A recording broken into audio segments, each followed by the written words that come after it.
एक समय की बात है, एक छोटे से गांव में फाल्गुनी अपने माता पिता के साथ रहती थी। फाल्गुनी के माता पिता बहुत गरीब थे और एक सेठ के खेत में मजदूर बनकर काम किया करते थे। जमीन जायदाद के नाम पर उनके पास केवल एक छोटी सी झोपड़ी थी। फाल्गुनी के माता पिता फाल्गुनी से बहुत प्यार करते थे और फाल्गुनी भी अपने माता पिता को उतना ही सम्मान देती थी, परंतु उसके घर के बाहर कोई भी उसे पसंद नहीं करता था और उसका कारण ये था कि फाल्गुनी का रंग बहुत ही ज्यादा सांवला था, जिस वजह से लोग उसे ताने दिया करते थे और उसे तरह तरह के नामों से बुलाया करते थे। समय इसी तरह बीत रहा था। एक दिन फाल्गुनी अपने माता पिता से बात कर रही होती है। माँ, मैंने गांव के मुखिया के मुंह से सुना है, टीवी में दिखा रहे हैं कि हमारे गांव में कुछ ही दिनों में बाढ़ आने वाली है, क्योंकि हमारा गांव नदी के सबसे पास है और नदी में पानी का स्तर बहुत ऊपर पहुंच चुका है। हाँ, सुना तो मैंने भी कुछ ऐसा ही है। ना जाने अब हमारे इस गांव का क्या होगा। अरे, इस गांव में सबकी हालत हमसे बहुत अच्छी है। वो लोग कहीं ना कहीं रहने का बंदोबस्त कर ही लेंगे, पर हमारे पास कुछ नहीं है। हम कहाँ जाएंगे? बात तो तुम्हारी बिल्कुल सही है। पापा, हम चाचा जी के यहाँ चलते हैं। उनका तो शहर में अच्छा खासा घर है और वो तो हमसे प्यार भी कितना करते हैं। पिछली बार जब आए थे तब मेरे लिए कितनी प्यारी प्यारी चूड़ियाँ भी लेकर आए थे।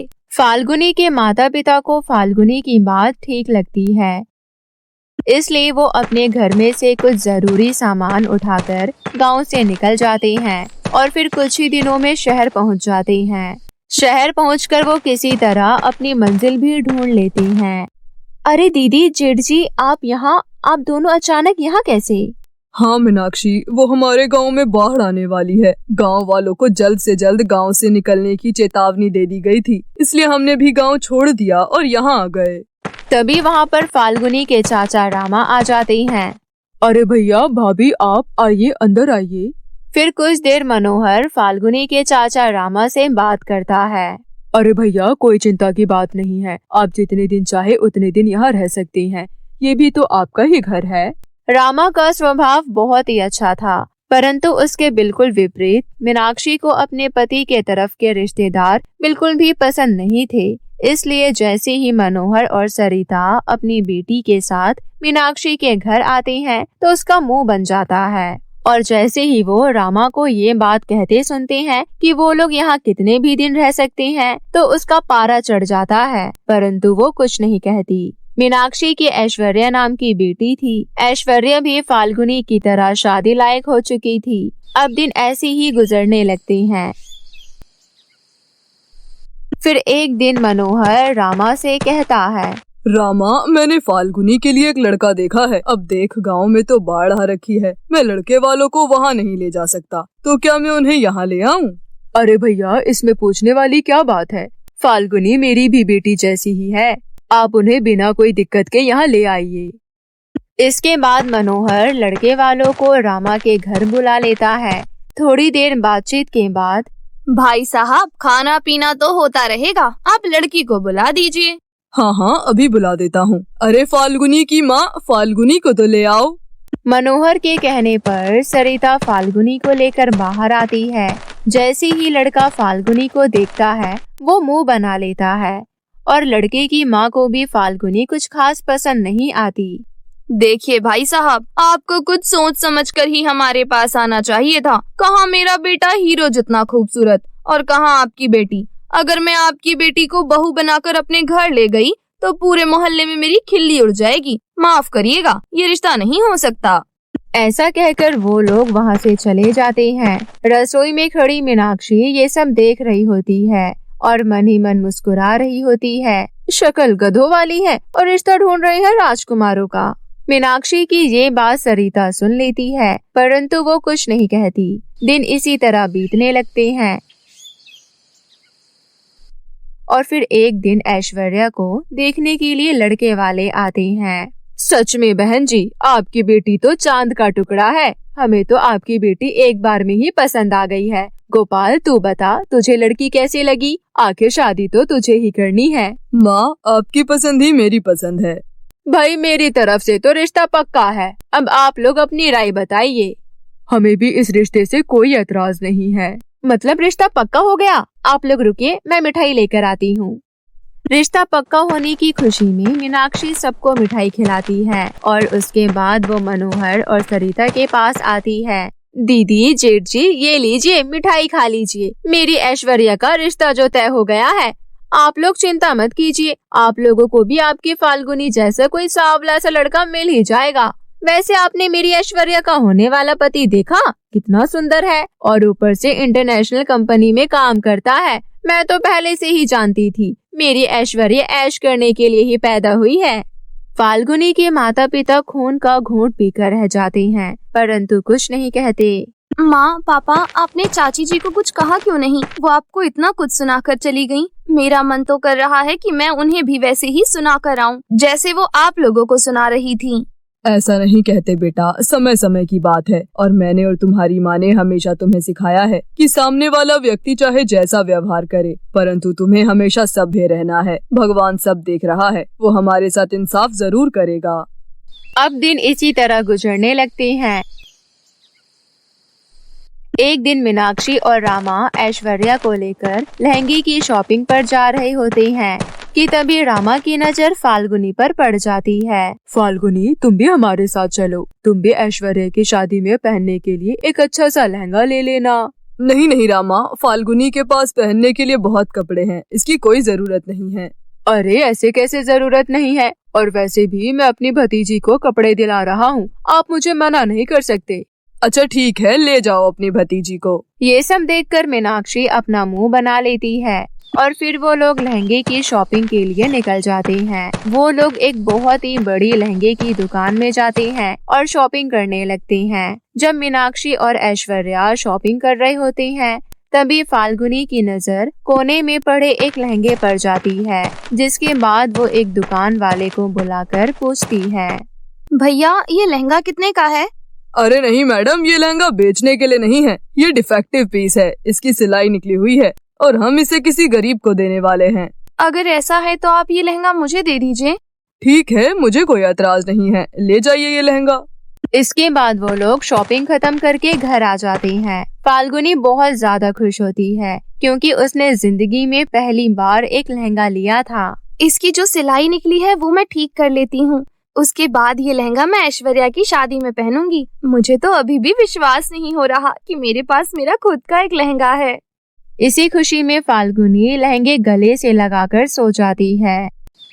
फिर सुबह जैसे ही वो उठती है तो खुद को आईने में देखती ही रह जाती है, क्योंकि उसका रंग अब पहले जैसा नहीं रहा था। अब पहले जैसी काली नहीं रही थी, उसका रंग बहुत साफ हो गया था। यहाँ तक कि वो ऐश्वर्या से भी ज्यादा खूबसूरत लग रही थी। ये देखकर न केवल फाल्गुनी बल्कि उसके माता पिता भी हैरान रह जाते हैं।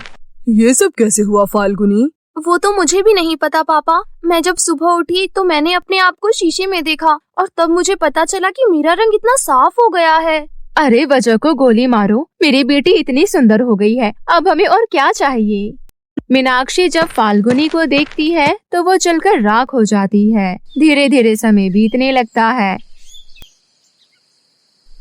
और आखिरकार ऐश्वर्या की शादी का दिन आ जाता है। ऐश्वर्या की शादी वाले दिन फाल्गुनी वही लहंगा पहनती है। उस लहंगे को पहनने के बाद फाल्गुनी और भी ज्यादा खूबसूरत दिखने लगती है। जैसे ही वो शादी में आती है, सभी लोग उसे ही देखने लग जाते हैं। यहाँ तक कि गोपाल की माँ की भी नजर ऐश्वर्या से हटकर फाल्गुनी पर चली जाती है और वो मीनाक्षी से कहती है, मीनाक्षी बहन जी, ये तो बहुत ही गलत बात है। घर में इतनी खूबसूरत लड़की थी, इसके बावजूद भी आपने हमें अपनी बेटी ऐश्वर्या से मिलाया। हम नहीं जानते, हमें ये लड़की बहुत पसंद है। अगर हमारा बेटा शादी करेगा तो इसी लड़की से।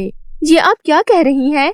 मुझे जो कहना था मैंने कह दिया है। अब या तो बारात वापस जाएगी या इस लड़की को लेकर जाएगी।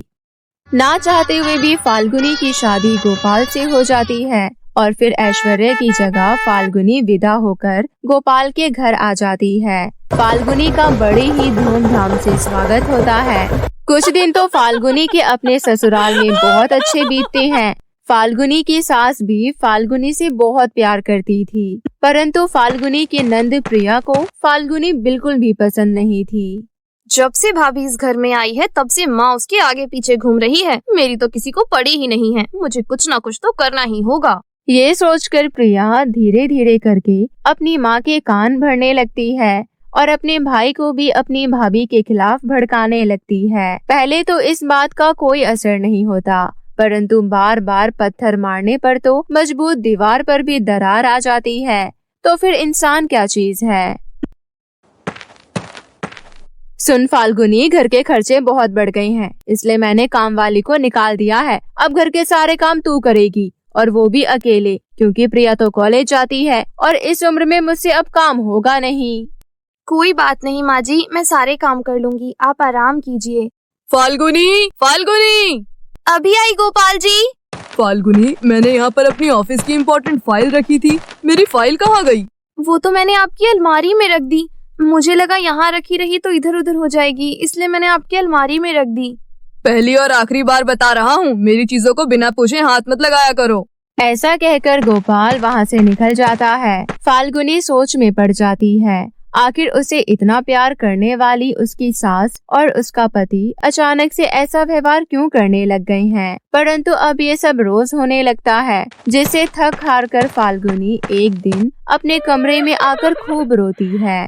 आखिर मैंने ऐसा क्या कर दिया जो ये लोग मेरे साथ इतना बुरा व्यवहार कर रहे हैं। हमेशा मुझे कोसते रहते हैं, मुझे गालियाँ देते रहते हैं। पहले तो ये लोग ऐसे नहीं थे, फिर अब क्या हो गया।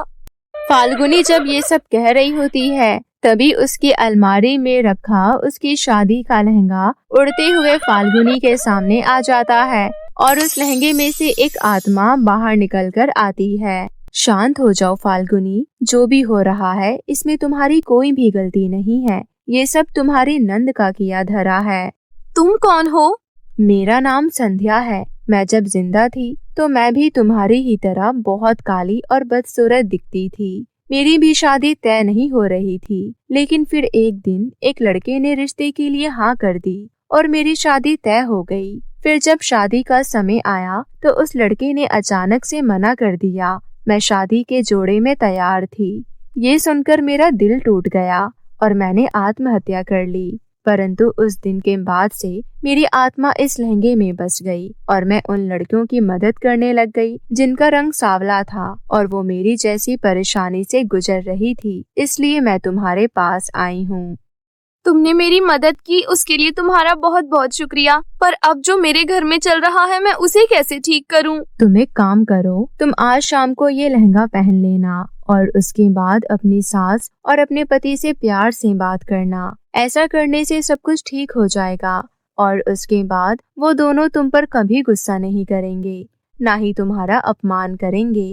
ठीक है, मैं ऐसा ही करूँगी। इसके बाद संध्या की आत्मा वापस से उस लहंगे में चली जाती है। इसके बाद फाल्गुनी वैसा ही करती है जैसा संध्या की आत्मा ने उसे बताया था और सच में सब कुछ ठीक हो जाता है।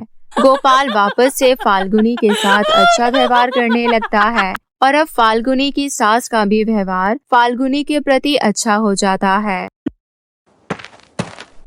मुझे माफ कर दो फाल्गुनी, कितने दिनों से मैं तुम्हें समय ही नहीं दे पा रहा हूँ। आओ बैठो, आज हम दोनों जी भर के बातें करेंगे।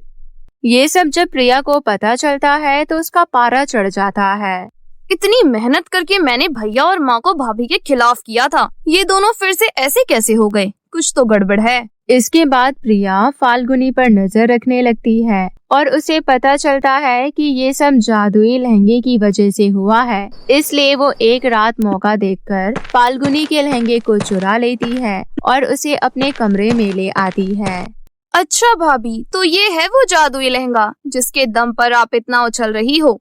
अब से ये लहंगा मेरे पास रहेगा और अब देखती हूँ कि आप क्या करती हो। सुबह होते ही जब फाल्गुनी अपनी अलमारी खोलती है तो अपने जादुई लहंगे को वहाँ ना देखकर परेशान हो जाती है और पूरे घर में उसे ढूंढने लगती है। प्रिया, तुमने मेरे शादी वाला लहंगा देखा है क्या? मुझे क्या पता, मुझसे क्या पूछ रही हैं आप? पता नहीं मेरा लहंगा कहाँ चला गया। वो लहंगा मेरे लिए बहुत कुछ है। मुझे पुलिस कंप्लेंट करनी चाहिए। अब पुलिस ही मेरा लहंगा ढूंढ कर देगी। प्रिया जब ये बात सुनती है तो उसके होश उड़ जाते हैं और वो फाल्गुनी से कहती है, अरे भाभी, आपका लहंगा यहीं कहीं होगा, मैं ढूंढ देती हूँ। ऐसा कहकर प्रिया लहंगा ढूंढने की एक्टिंग करने लगती है और फिर मौका देखकर स्टोर रूम में चली जाती है और अपने साथ उस जादुई लहंगे को भी छुपाकर वहीं ले जाती है और फिर एक कैंची निकालकर उसे काटने की कोशिश करने लगती है कि तभी वो लहंगा अपनी डोरियों से प्रिया को बांध देता है और उसका दम घुटने लगता है कि तभी वहाँ पर फाल्गुनी आ जाती है और किसी तरह उस लहंगे को प्रिया से अलग करके उसमें आग लगा देती है। आग लगने से वो लहंगा जलकर राख हो जाता है। साथ ही साथ इससे संध्या की आत्मा को भी मुक्ति मिल जाती है और वो फाल्गुनी का धन्यवाद करके आसमान में चली जाती है। परंतु अपने जादुई लहंगे को ऐसे देखकर फाल्गुनी टूट जाती है। मेरा प्यारा जादुई लहंगा, मेरी शादी का लहंगा, ये मैंने क्या कर दिया? भाभी, आपने मेरे लिए अपने जादुई लहंगे को आग लगा दी। तुम मेरी छोटी बहन जैसी हो और मेरे परिवार का हिस्सा हो और मेरे परिवार को कोई चीज नुकसान पहुंचाए ये मैं हरगिज नहीं देख सकती, चाहे वो चीज मेरे लिए कितनी भी खास हो। अपनी भाभी की ये बात सुनकर प्रिया की आंखों में आंसू आ जाते हैं और वो फाल्गुनी को गले लगा लेती है और फिर अपने किए के लिए माफी भी मांगती है। और उस दिन के बाद से दोनों नंद भाभी की आपस में बहुत अच्छी दोस्ती हो जाती है और उस दिन के बाद से वो दोनों एक साथ हंसी खुशी समय बिताने लगती है। दुष्ट सौतेली बहन। ये कहानी रामपुर में रहने वाले एक परिवार की है। परिवार में केवल पति पत्नी थे। पति विनोद और पत्नी सुरेखा। सुरेखा गर्भवती थी। उसका 9वां महीना चल रहा था। एकदम से सुरेखा के पेट में दर्द होने लगा। विनोद फौरन अपनी पत्नी को लेकर हॉस्पिटल गया। थोड़ी देर बाद नर्स एक छोटी सी बच्ची को हाथ में लेकर बाहर आई और बोली, मुबारक हो विनोद जी, आपको बेटी हुई है।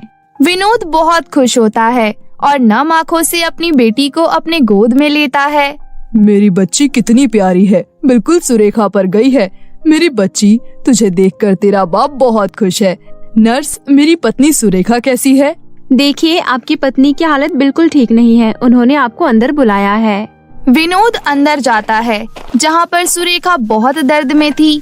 वो अपनी अंतिम सांसें ले रही थी। वो अपने पति से कहती है, सुनो जी, मेरा जाने का वक्त आ गया है। ऊपर वाले ने मुझे माँ बनने का सुख तो दिया, लेकिन इतनी उम्र नहीं दी कि ये माँ अपनी मासूम बच्ची को दूध तक पिला सके और अपनी ममता उस पर लुटा सके। वादा करो, आप मेरी बच्ची का बहुत ख्याल रखोगे, उसे खूब पढ़ाओगे लिखाओगे। हाँ सुरेखा, मैं वादा करता हूँ, मैं तुम्हारी अंतिम इच्छा जरूर पूरी करूँगा। मेरी एक और अंतिम इच्छा है। मैं चाहती हूँ मेरी बेटी का नाम श्रद्धांजलि हो। दुनिया से जाते हुए सुरेखा के यही आखिरी लफ्ज थे। अपनी पत्नी की मौत पर विनोद फूट फूट कर रोता है और उसका अंतिम संस्कार कर देता है। अपनी बेटी की देखभाल के लिए और सुरेखा की अंतिम इच्छा पूरी करने के लिए वो वैष्णवी नाम की एक औरत से शादी कर लेता है और उससे कहता है, वैष्णवी, मैंने तुमसे शादी अपनी निजी जरूरतों के लिए नहीं की है, बल्कि इसलिए की है ताकि मेरी मासूम बच्ची को माँ का प्यार मिल सके। श्रद्धांजलि मेरी पत्नी सुरेखा की आखिरी निशानी है। सुरेखा चाहती थी कि मेरी श्रद्धांजलि खूब पढ़ाई लिखाई करे।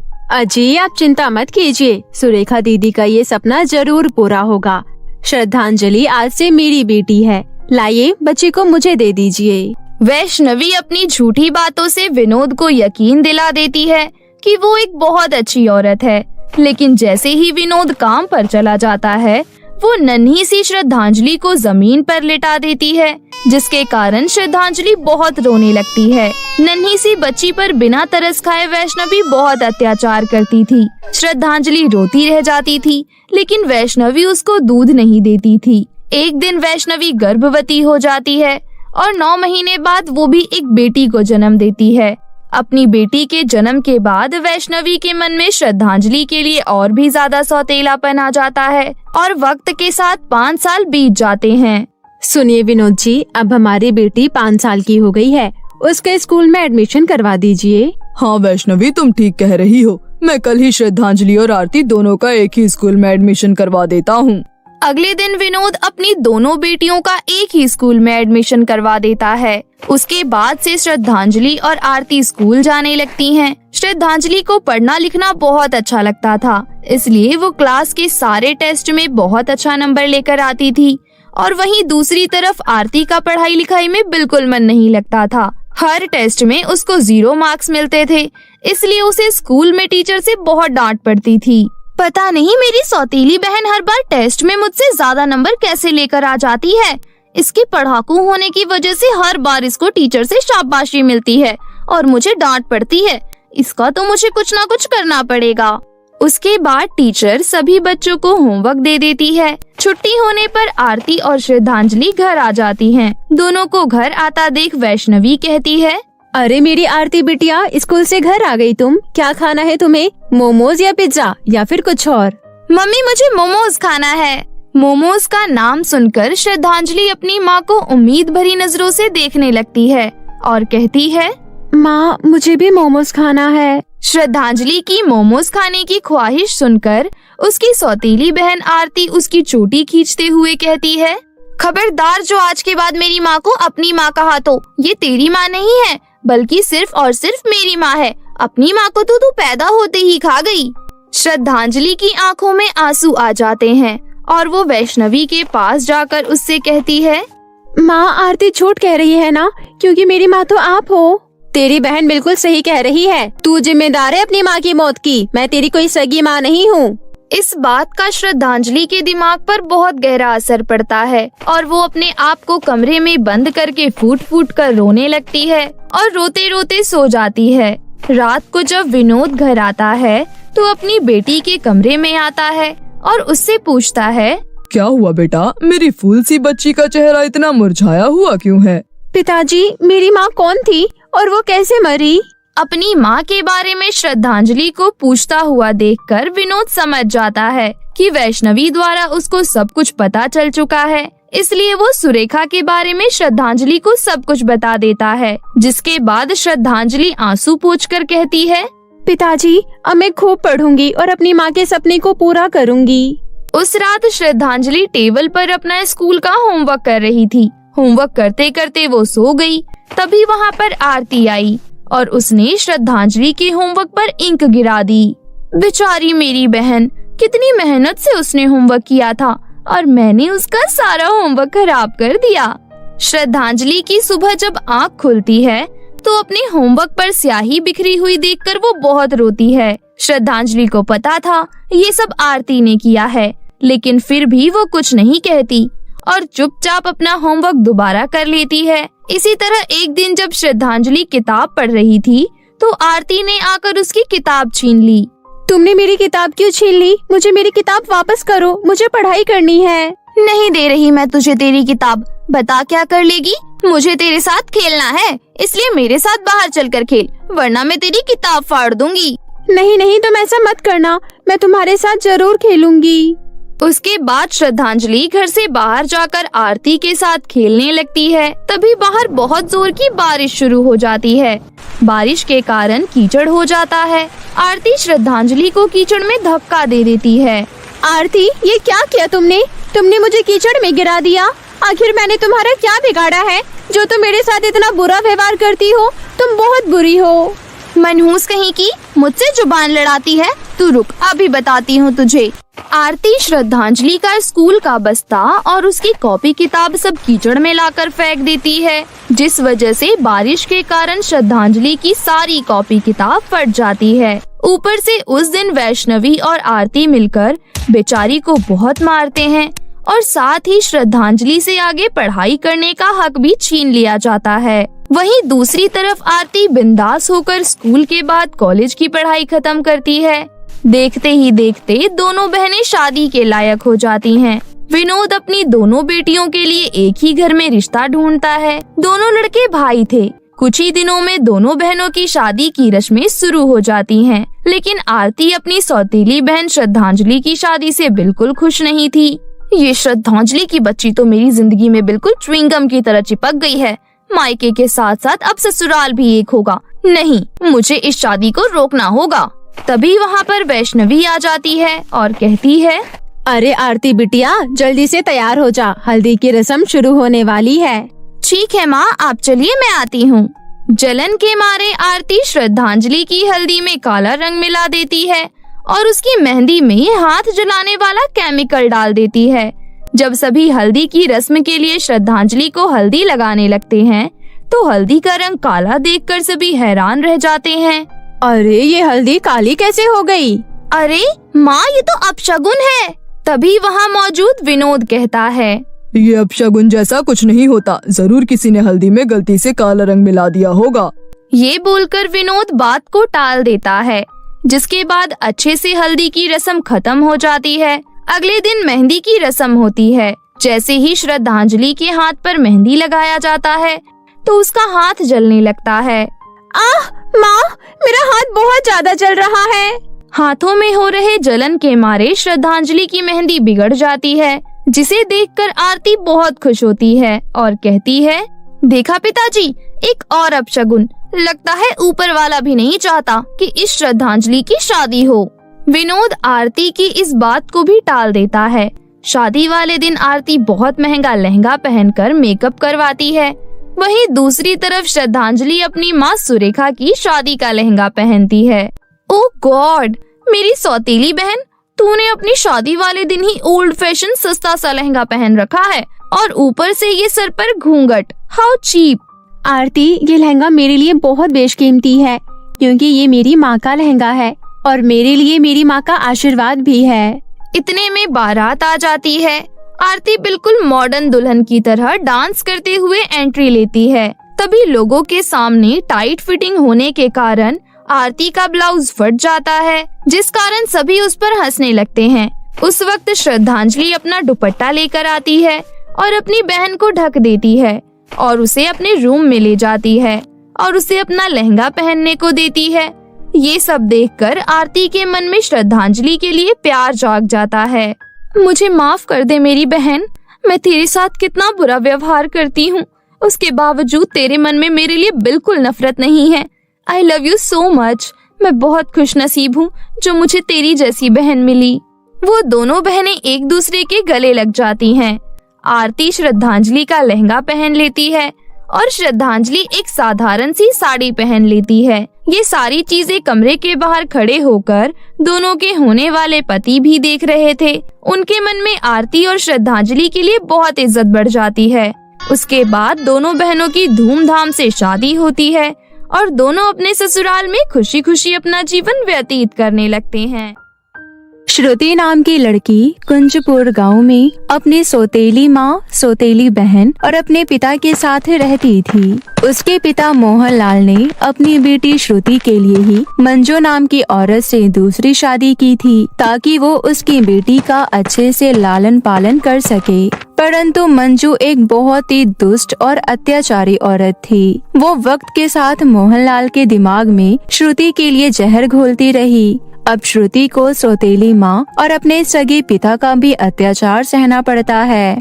इतना जुल्म सहते सहते एक दिन श्रुति बीमार पड़ जाती है। वो कड़कड़ाती ठंड में जमीन पर चटाई बिछाकर सो रही थी। माँ, तुम मुझे छोड़कर क्यों चली गई? माँ, आप प्लीज मत जाओ ना, मुझे छोड़कर रुक जाओ ना माँ। श्रुति नींद में ये सारी चीजें बड़बड़ा रही थी। तभी अचानक उसकी आँख खुल जाती है। हे भगवान, फिर से वही सपना। आखिर उस अंधेरे में ऐसी कौन सी चीज चमक रही थी? मुझे बार बार एक ही सपना क्यों आता है? ऐसे ही सुबह हो जाती है। तभी उसकी सौतेली माँ मंजू चिल्लाते हुए आती है। अरे ओ महारानी, जल्दी से ये बोरिया बिस्तर समेट और हमारे लिए नाश्ता बना। ठीक है माँ, मैं अभी बनाती हूँ। श्रुति बीमार हालत में उठकर सभी के लिए चाय नाश्ता तैयार करती है। ये लीजिए पिताजी, आपकी चाय। कितनी बार कहा है कि तू मुझे पिताजी कहकर मत बुलाया कर। तेरी बुद्धि में ये बात बैठती क्यों नहीं है? माफ कर दीजिए पिताजी, आगे से ध्यान रखूंगी। इतना कहकर श्रुति किचन में काम करने चली जाती है। तभी उनके घर में गांव का एक आदमी आता है और श्रुति के पिता मोहनलाल से कहता है, अरे जयराम जी की मोहन भाई, कैसा है तू? अरे ठीक हूँ भाई, तू बता यहाँ कैसे आना हुआ? भाई, एक रिश्ता है मेरी नजर में श्रुति बिटिया के लिए। लड़के वाले को दान दहेज में 1 रुपया भी नहीं चाहिए। बस लड़के की पहली पत्नी की मौत हो गई है, इसलिए वो दूसरी शादी करना चाह रहे हैं। अब लड़का विधुर है तो जाहिर सी बात है उसकी थोड़ी एज भी होगी। लड़का यही कुछ 40-45 साल का है। ये सुनकर मोहनलाल थोड़ा संकोच में पड़ जाता है। तभी मंजू कहती है, अरे इसमें इतना क्या सोच विचार करना, लड़का लड़की से उम्र में बड़ा ही होता है। हमें ये रिश्ता मंजूर है भाई साहब। आप उन्हें कहो कि बारात लेकर घर आए और इस मनहूस को यहाँ से लेकर जाए। इस तरह 18 साल की श्रुति की शादी उसकी उम्र से दुगने से ज्यादा इंसान के साथ तय हो जाती है। और इसी बीच कुछ दिनों के अंदर श्रुति की सौतेली बहन कंचन की भी शादी एक बहुत अच्छे और बड़े घर में तय हो जाती है। अरे मेरी सौतेली बहन, अपनी बहन को मुबारकबाद नहीं दोगी? तेरी बहन की भी शादी पक्की हो गई है। बस फर्क इतना है कि तुम एक बूढ़े की बीवी बनोगी और मैं एक सुंदर से राजकुमार की बीवी बनूंगी। सच बताऊं, तुम्हारी जिंदगी बिल्कुल जहन्नुम है। ना तुम्हें कभी परिवार का प्यार मिला और ना तुम्हें पति का प्यार मिलेगा। किस्मत तो मेरी है, मुझे भरपूर परिवार वालों का प्यार भी मिला और अब अपने पति का भी मिलेगा। इतना कहकर कंचन वहाँ से चली जाती है। ये सारी बातें सुनकर श्रुति को बहुत बुरा लगता है। ऐसे ही दिन बीतते हैं। मंजू और मोहनलाल अपनी बेटी कंचन की शादी की खरीदारी में लग जाते हैं और उसके लिए एक बहुत ही प्यारा सा लहंगा खरीदते हैं। कंचन वो लहंगा लेकर श्रुति को दिखाने आती है। ये देखो श्रुति, मेरी शादी का जोड़ा। अरे वाह कंचन, तुम्हारी शादी का जोड़ा तो बहुत ही सुंदर है। वो तो होगा ही, मेरा लहंगा लाखों का जो है। कंचन अपना लहंगा श्रुति को दिखा ही रही थी कि तभी वहाँ मंजू आ जाती है और कहती है, अरे कंचन, बावली हो गई है क्या? देख तो ये मनहूस कैसे ललचाई नजरों से तेरा लहंगा देख रही है। ए सुन मनहूस लड़की, आज शाम से मेरी बेटी कंचन की शादी की रस्में शुरू हो रही है। अपने मनहूस कदम कमरे से बाहर मत निकालना। और हाँ, अपनी शादी के जोड़े का जुगाड़ तो खुद से कर लेना। हमने तेरे लिए कोई शॉपिंग नहीं की है। चल कंचन। पूरे घर में शादी की तैयारियां शुरू हो जाती है। इसी बीच श्रुति सोचती है, अरे कुछ दिनों बाद मेरी भी शादी है और मेरे पास तो अभी तक मेरी शादी का जोड़ा ही नहीं है। क्या करूं? एक काम करती हूं, माँ के संदूक में देखती हूं, उनका शादी का जोड़ा पहन लेती हूं। इतना सोचकर श्रुति जल्दी से अपनी माँ का संदूक खोलती है। उस संदूक में मैरून कलर का बहुत ही सुंदर सा उसकी माँ के शादी का जोड़ा रखा हुआ था, जिसे देखकर श्रुति बहुत खुश हो जाती है। अरे वाह, ये लहंगा कितना प्यारा है। माँ इस लहंगे में कितनी सुंदर लग रही होंगी। अभी माँ नहीं है तो क्या हुआ, माँ का लहंगा तो है ना। समझ लूंगी इस लहंगे के तौर पर माँ ने मुझे आशीर्वाद दिया है। अब मैं अपनी शादी वाले दिन इसी लहंगे को पहनूंगी। ऐसी ही कंचन की शादी हो जाती है और वो घर से विदा हो जाती है। फिर कुछ दिनों बाद श्रुति की शादी आ जाती है। श्रुति अपनी माँ के लहंगे को पहनकर तैयार हो जाती है और शीशे में देखते हुए अपनी माँ को याद करते हुए कहती है, देखो माँ, आपकी बेटी आपकी शादी का जोड़ा पहनकर दुल्हन बन गई। बताओगी नहीं क्या, इस शादी के जोड़े में आपकी बेटी कैसी लग रही है? श्रुति के आंखों में बेबसी के आंसू थे। उसकी आंखों के सामने उसकी सौतेली माँ, बहन और पिता का बुरा बर्ताव उभर पड़ता है और बरसों बाद श्रुति अपने बारे में कुछ सोचती है। ये बाजे और गाने की गूंज मुझे बार बार एहसास दिला रही है कि ये अपने मुझे दलदल में धकेल रहे हैं। अब और मैं अपनी जिंदगी न्यौछावर नहीं कर सकती। बस बहुत हुआ। श्रुति अपने बारे में कुछ सोचकर घर से भाग जाती है और अपने नए सफर की तरफ निकल पड़ती है। श्रुति भागते भागते रात के अंधेरे में एक सुनसान सड़क पर आ पहुंचती है। सुनसान सड़क पर भागते हुए उसे कुछ खनकने की आवाज सुनाई देती है। अरे मेरे पीछे कोई आ रहा है क्या? ये खनकने की आवाज कहाँ से आ रही है? श्रुति पीछे मुड़कर देखती है तो पूरे सड़क पर सोने के सिक्के गिरे होते हैं और उसके लहंगे में से एक बहुत ही तेज चमकदार रोशनी निकल रही होती है। यह सब देखकर श्रुति चौंक जाती है। तभी चमकदार रोशनी में उसकी स्वर्गवासी माँ प्रकट होती है और वो श्रुति से कहती है, श्रुति बेटी, डरो मत, ये मेरा कमाल है। तुम्हें याद है, हमेशा तुम्हें एक सपना आया करता था। मैं तुम्हें उस सपने के जरिए इसी जादुई लहंगे के बारे में बताया करती थी। ये जादुई लहंगा तुम्हारी हर जरूरत को पूरा करेगा। तुमने उस घर से भागकर बहुत ही सही फैसला लिया है मेरी बेटी। इस जादुई लहंगे के जरिए तुम अपनी नई जिंदगी की शुरुआत करो। अलविदा बेटी। श्रुति अपनी माँ को देखकर बहुत खुश होती है। वो सुबह होने पर सोने के सिक्के को बटोर कर सुनार के पास बेचकर गांव से शहर आ पहुँचती है और वहीं पर अपने लिए एक घर लेकर उस घर में रहने लगती है और उस जादुई लहंगे से अपनी जरूरतों की चीजें मांग कर अपना घर चलाने लगती है। हे मेरी माँ के जादुई लहंगे, मुझे घर में राशन डलवाना है, उसके लिए क्या तुम मुझे पैसे दे सकते हो? श्रुति के इतना बोलते ही लहंगे में तेज चमकदार रोशनी होती है और वहाँ पर ढेर सारे पैसे प्रकट हो जाते हैं। शुक्रिया जादुई लहंगे। श्रुति उन पैसों से घर में राशन पानी डलवा लेती है। ऐसे ही समय बीतता है। फिर एक दिन श्रुति उस लहंगे से बोलती है, शुक्रिया मेरे जादुई लहंगे, तुमने मुझे उस दुख भरी जिंदगी से बाहर निकालकर जीना सिखाया। अब मैंने अपने लिए तुम्हारा बहुत इस्तेमाल कर लिया है। अब मैं गरीब लाचार लोगों की मदद करना चाहती हूँ, जिसके लिए मुझे तुम्हारे साथ और सहयोग की जरूरत है। मुझे सोने के सिक्के दो। श्रुति के इतना कहते ही जादुई लहंगे में से बहुत सारे सोने के सिक्के निकलते हैं, जिसे लेकर श्रुति लाचार लोगों की मदद करने के लिए निकल पड़ती है। तभी उसे नदी किनारे दुल्हन के जोड़े में सजी एक लड़की रोते हुए दिखाई देती है। उसे देखकर श्रुति उसके पास जाकर कहती है, अरे तुम इस तरह दुल्हन के लिबास में यहाँ बैठकर रो क्यों रही हो? रो नहीं तो क्या करूं?